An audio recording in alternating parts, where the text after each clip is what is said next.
Have you ever wondered why some people seem to just sail past 80 with such grace and vitality, while others, often younger, start to slow down so much sooner it can feel disheartening?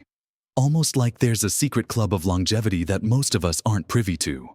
We hear about genetics or luck, and while those certainly play a part, what if I told you that the primary reasons many individuals don't live vibrantly into their late 80s and beyond aren't always what you might expect? It's not just about hitting the gym every day or rigidly sticking to a perfect diet. There are surprising, often overlooked factors that quietly chip away at our years, preventing many from reaching their full potential well into their golden years. These aren't hidden medical mysteries, but rather subtle habits and circumstances that, when unaddressed, create significant barriers to a long and thriving life. In this video, we're going to uncover 5 often surprising reasons why so many seniors don't live past 80, and more importantly, what simple, practical steps you can take starting today to counteract them. These are actionable insights designed to empower you with the knowledge to make impactful changes. So, stay with me until the very end, because I promise you, what we reveal there might just be the most surprising and impactful of all. Let's dive right into our first surprising reason. One that's often quietly overlooked, but packs a powerful punch when it comes to longevity and quality of life. This is what I call the invisible wall of isolation, the gradual loss of purpose and genuine connection. Think about it. Retirement often brings with it a sudden shift. The daily routine that once provided structure, social interaction with colleagues, and a clear sense of contribution suddenly vanishes. For many, this can leave a vast void. It's not just about missing work. It's about the loss of a built-in community, a shared sense of identity, and a reason to get up and engage with the world each day. Our brains and bodies thrive on stimulation and connection. When we become isolated, when our social circles shrink, and we lose that sense of purpose, it's not just our emotional well-being that suffers. This profound loneliness and lack of direction can lead to apathy, a decline in self-care, and even measurable physical decline. Studies have repeatedly shown that strong social ties and a clear sense of purpose are as crucial to longevity as diet and exercise.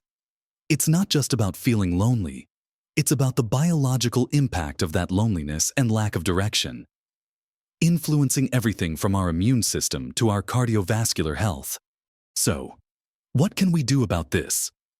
The good news is, you can actively redefine and cultivate your purpose and connections. First, redefine purpose. It doesn't have to be a grand, world-changing gesture. Purpose can be found in caring for a pet, tending a garden, helping a neighbor with their groceries, mastering a new skill like painting or playing an instrument, volunteering at a local charity, or even mentoring someone younger. The key is to find something that gives you a reason to get up, to learn, to contribute, and to engage. Second, actively cultivate connections. This means putting yourself out there, even if it feels a little uncomfortable at first. Join clubs, a book club, a walking group, a bridge club, a local craft group. Take classes at a community center. Anything from art to pottery to cooking. Reconnect with old friends you've lost touch with. A simple phone call can reopen doors. Make consistent efforts with family, whether it's regular coffee meetups, shared meals, or even just video calls. While online communities can offer some connection, aim for in-person interaction where possible, as it provides a richer, more profound sense of belonging. Finally, consider giving back. Volunteering is an incredibly powerful way to find purpose and connection simultaneously. It shifts your focus outwards, combats self-pity, and naturally creates new social circles with like-minded individuals. Think of Martha, who after retiring felt a deep sense of emptiness. She started volunteering a few hours a week at her local library, organizing books and helping patrons. Slowly, she found herself feeling useful again, met new friends among the staff and visitors, and her overall zest for life, her energy, and her outlook completely transformed. This isn't just about feeling better. It's about giving your body and mind vital reasons to thrive. Now that we've shed light on the critical role of purpose and genuine connection, let's turn our attention to our second surprising reason: the silent drain of chronic dehydration and nutrient deficiencies. When we talk about nutrition for seniors, people often jump to discussions about specific diets or avoiding certain foods. But what's often overlooked are the subtle, persistent issues of not drinking enough water and missing key micronutrients. As we age, our thirst mechanism can become less reliable. We simply don't feel thirsty as acutely as we used to. Medications can also affect our fluid balance. And sometimes, the simple act of getting up to fetch a drink feels like too much effort. This chronic, low-level dehydration leads to pervasive fatigue, brain fog, muscle cramps, digestive issues, and a weakened immune system. It's like trying to run a car on just fumes. Everything slows down and becomes less efficient, accelerating the aging process and making us more vulnerable to illness. Similarly, it's not just about being overtly malnourished, but rather experiencing subtle, persistent deficiencies in vital vitamins and minerals, changes in digestion, reduced appetite, or a reliance on convenient, processed foods can mean we're simply not absorbing or getting enough of the good stuff our bodies desperately need. This silent deficiency can manifest as low energy, poor skin health, brittle bones, and even impaired cognitive function. So, how do we counter this silent drain? Let's start with simple, consistent hydration habits. Don't wait until you're thirsty, because by then, you're already dehydrated. Make it a habit to drink a glass of water first thing in the morning, perhaps another before each meal, and keep a water bottle or a pitcher of water readily available throughout the day. Herbal teas can also contribute to your fluid intake. Try to limit sugary drinks and excessive caffeine, which can sometimes have a dehydrating effect. A good indicator of adequate hydration is light-colored urine. If you find yourself forgetting, set a gentle reminder on your phone. Next, focus on nutrient-dense foods. This means prioritizing whole, unprocessed foods that pack a nutritional punch.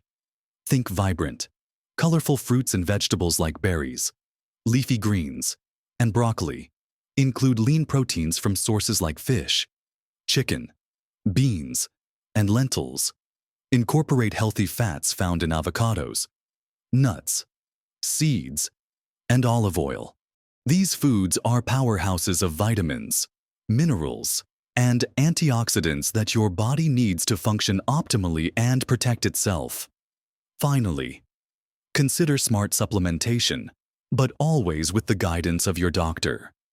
Common deficiencies among seniors often include vitamin D, which is crucial for bone health and immunity, vitamin B12 for nerve function and energy, calcium for bones, and magnesium for muscle and nerve function.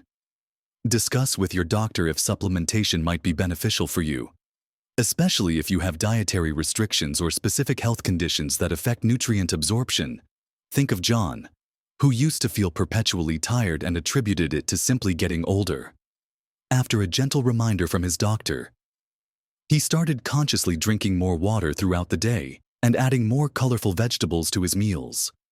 Within weeks, his energy levels significantly improved. His digestion became more regular, and he even felt his mind was sharper.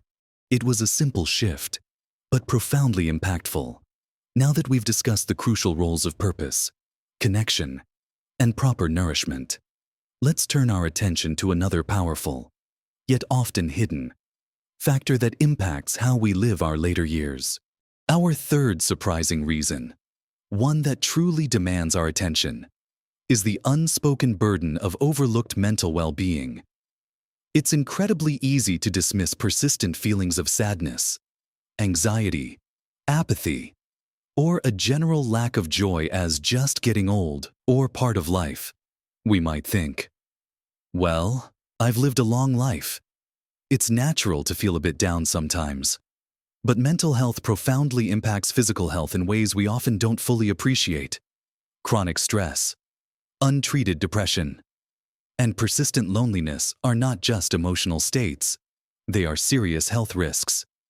These conditions can suppress the immune system, increase inflammation throughout the body, contribute to heart disease, high blood pressure, and even accelerate cognitive decline, impacting memory and clarity of thought.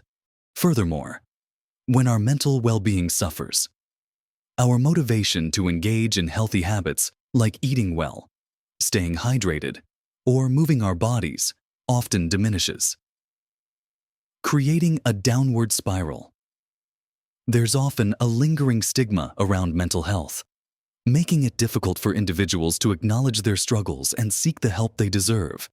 This silence is dangerous because it prevents timely intervention that could dramatically improve not only one's emotional state, but also their physical health and longevity. So, what proactive steps can we take to nurture our mental well-being? The first and perhaps most crucial step is to acknowledge and validate your feelings. It's perfectly okay not to feel okay all the time. Don't brush your feelings aside or dismiss them as trivial. Give yourself permission to feel what you feel. Second, seek support.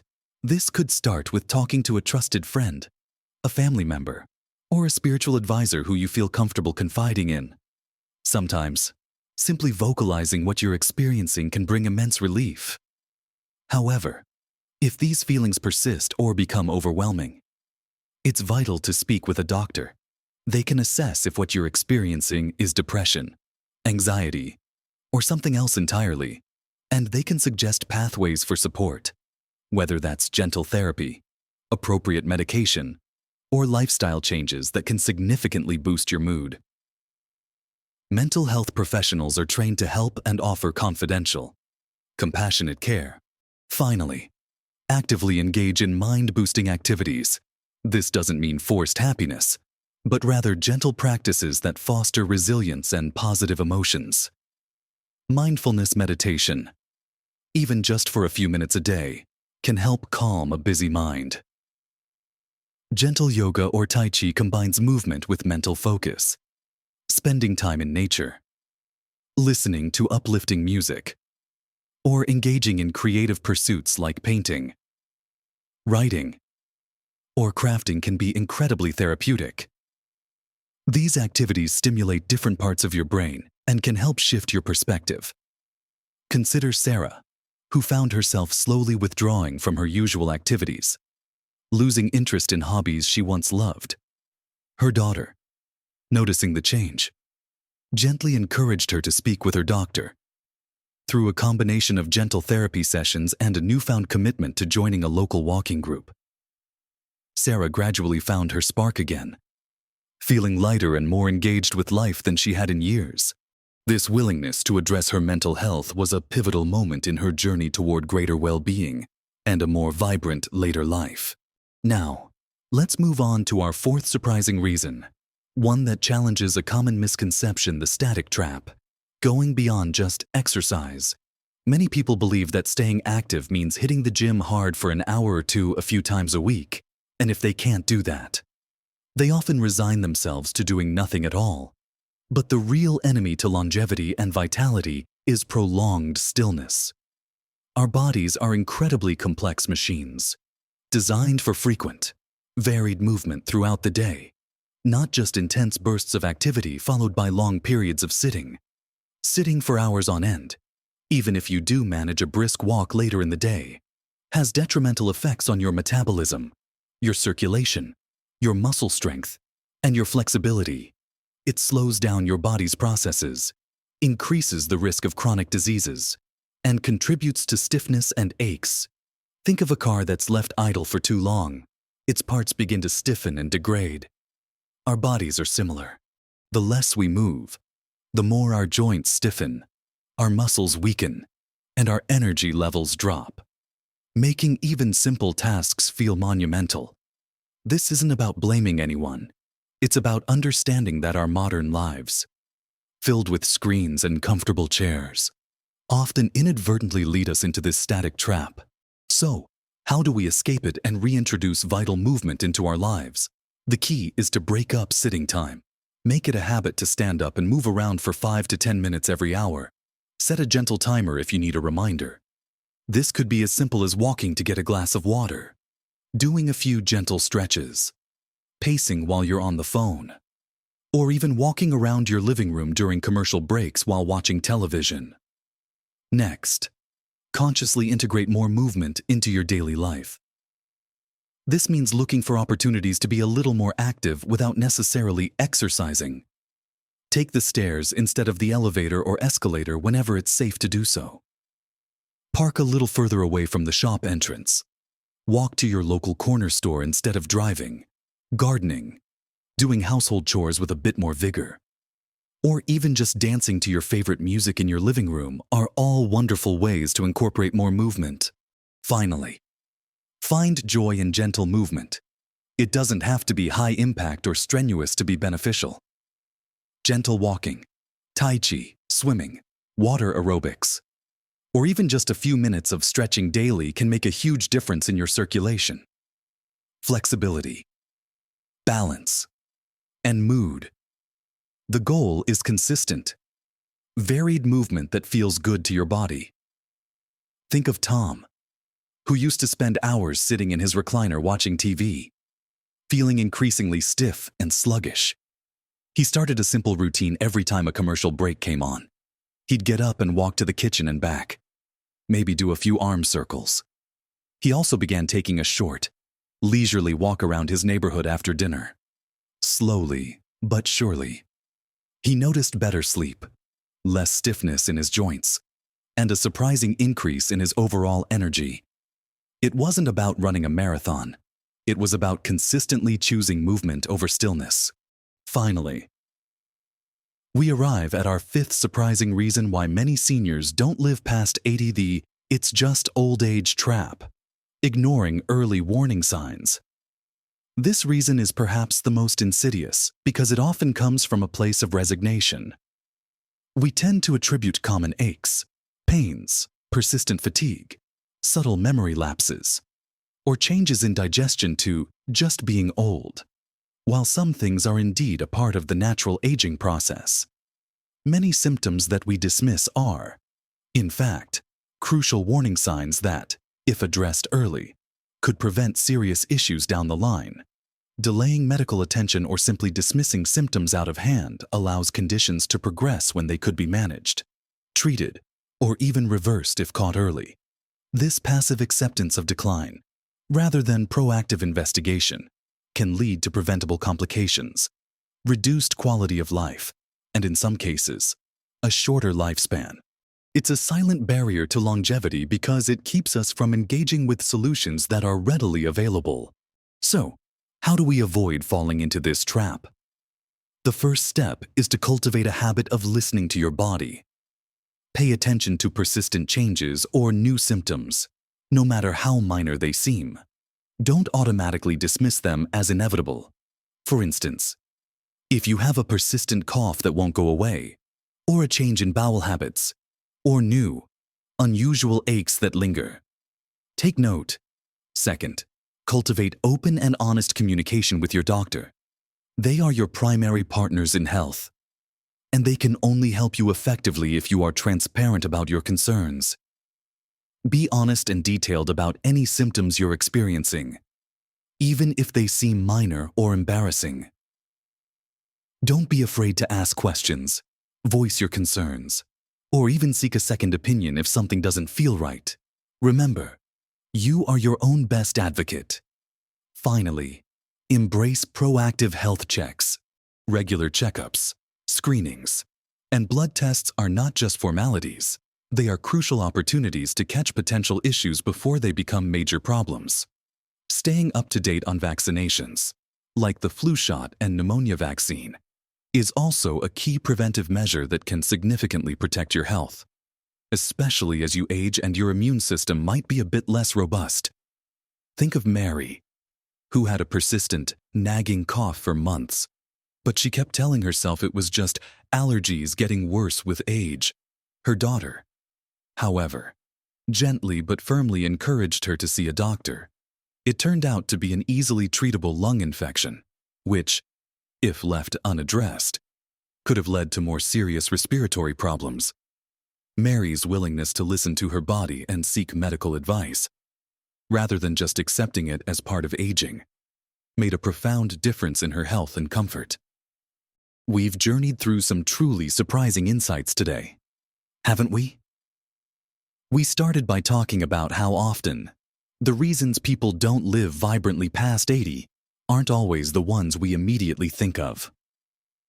We uncovered how losing a sense of purpose and genuine connection can create an invisible wall, subtly impacting our health and shortening our joy-filled years. Then we delved into the quiet, persistent drain of chronic dehydration and nutrient deficiencies, demonstrating how simple, daily habits can make a profound difference to our energy and overall well-being. We also bravely faced the unspoken burden of mental health, recognizing that feelings of sadness or anxiety are not just part of aging, but important signals that deserve our attention and care. And we challenged the notion that exercise is the only answer. Instead, focusing on escaping the static trap by integrating more gentle, joyful movement throughout our entire day. Finally, we learned the crucial lesson of not dismissing our body's whispers as just old age, but instead, listening attentively and seeking proactive support when needed. It might feel like a lot to take in, and perhaps even a bit daunting, but please, don't feel overwhelmed. The true beauty of these insights is that they empower us. Each one offers a clear pathway, a gentle invitation to make a small, positive shift in our daily lives. Remember, transforming your health and adding vibrant, high-quality years to your life isn't about making drastic, sudden changes overnight. That kind of pressure often leads to burnout and giving up. Instead, it's about consistency. It's about choosing one small step today, perhaps making a conscious effort to drink an extra glass of water, or calling an old friend you haven't spoken to in a while to rekindle a connection, or simply taking a short, leisurely walk around the block, just for the pure joy of movement. These incremental steps, taken day after day, week after week, truly compound into something magnificent. Your future self, the person you are becoming, will undoubtedly thank you for the kindness, attention, and proactive care you give your body and mind right now. You are capable of so much more resilience and vitality than you might realize. And age is truly just a number when your spirit and body are nourished and cared for with intention. Every single day presents a fresh opportunity to invest in your longevity and happiness. Think of it as cultivating a beautiful garden, with consistent, loving care and attention to its specific needs. It flourishes beyond expectation, bringing joy and abundance for years to come. Your life is that garden, waiting to bloom. I truly hope this conversation has given you something valuable to reflect on and perhaps inspired you to incorporate some new, positive habits into your life. I'd love to hear your thoughts. Have any of these surprising reasons resonated deeply with you? What small step are you going to take starting today to nourish your health and well-being? Please share your experiences, your insights, or even just your plans in the comments section below. Your story might just be the very inspiration someone else in our wonderful community needs to take their first step. If you found this video helpful and encouraging, please give it a thumbs up. Liking the video truly helps more people like you discover this important information, allowing our message of health and vibrancy to reach a wider audience. And if you haven't already, consider subscribing to our channel. We're dedicated to bringing you more practical, uplifting content designed specifically to help you live your best, most fulfilling life at every age. Thank you for joining me today. Remember, your later years can be your most fulfilling, vibrant, and joyful. It's never too late to start investing in your health, your happiness, and your longevity. Embrace every moment, nurture your well-being, and live your best life at every age.